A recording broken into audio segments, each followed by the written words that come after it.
यकीनन यहाँ बादशाह और उसकी बेटियां के मौजू पर मबनी एक मुख्तसर कहानी है। बादशाह और उसकी बेटियां। एक जमाने में बुलंद व बाला पहाड़ों और सरसब्ज वादियों के दरमियान बसी हुई एक अजीम सल्तनत में बादशाह नाम का एक अक्लमंद और आदिल बादशाह हुकूमत करता था। वो अपने लोगों के साथ अपनी इंसाफ पसंदी और हमदर्दी के लिए मशहूर थे।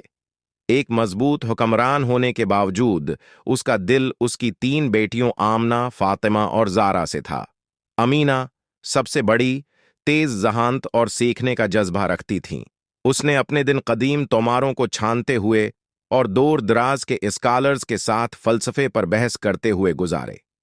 दरमियानी बेटी फातिमा अपनी मेहरबानी और हमदर्दी के लिए मशहूर थीं। वो अक्सर गांवों में गरीबों की मदद करती और बीमारों को तसल्ली देती। सबसे छोटी ज़ारा को फितरत और जानवरों से मोहब्बत थी। वो महल के बागात में घूमती, परंदों से बातें करती और आवारा जानवरों से दोस्ती करती। एक दिन एक सौदागर पड़ोसी मुल्क की दौलत की खबर लेकर महल में पहुंचा। ताजिर ने विसिया खजाने और कीमती नमूने के बारे में बताया जो वहां मिल सकते हैं। हैरान होकर बादशाह ने अपनी बेटियों के साथ इस पड़ोसी रियासत की तलाश के लिए सफर शुरू करने का फैसला किया। जब वो वादियों में सफर करते और दरियाओं को उबूर करते थे तो उन्हें चैलेंजों का सामना करना पड़ा जिसने उनकी हिम्मत और इत्तेहाद का इम्तिहान लिया। आमना की हिकमत ने उन्हें गदार रास्तों से गुजरने में मदद की। फातिमा की मेहरबानी ने उन्हें मकामी लोगों में हलीफ बना लिया। ज़ारा के फितरत से ताल्लुक़ ने उन्हें ज़रूरत के वक्त खुराक और रहाइश फराहम की। पड़ोसी मुमल्लकत पहुंचने पर उनका इस्तकबाल उसके हकमरान ने किया, जो बादशाह की आजिज़ी और उसकी बेटियों की खूबियों से मुतासिर था।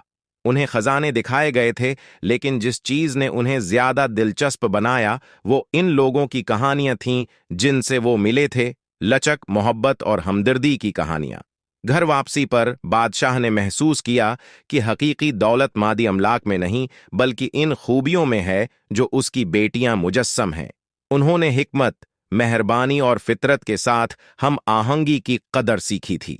बरस बीत गए और बादशाह बूढ़ा हो गया। वो जानता था कि एक दिन उसे अपनी बादशाही अपनी बेटियों में से एक के हवाले करनी होगी। उसने उन्हें अपने पास बुलाया और हर एक से पूछा कि वो बादशाही के लिए क्या चाहते हैं। आमना ने इंसाफ और इल्म, फातिमा रहमदली और मुसावात की, और ज़ारा ने फितरत के साथ हम आहंगी और तमाम जानदारों के एहतराम की बात की।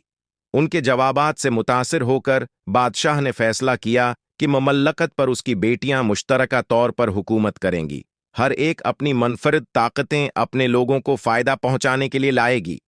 और यूं आमना की दानिशमंदाना रहनुमाई में, फातिमा के हमदर्द दिल और ज़ारा की फितरत के साथ हम आहंगी, बादशाही ऐसी फली फूली जो पहले कभी नहीं थी। ये कहानी हिकमत, मेहरबानी और हम आहंगी की अक़दार पर जोर देती है। ये बताती है कि ये खुसूसियात कैसे खुशहाली और खुशी का बायस बन सकती हैं। ऐसी मज़ीद कहानियों के लिए वीडियो को लाइक करें और चैनल को सब्सक्राइब करें। शुक्रिया।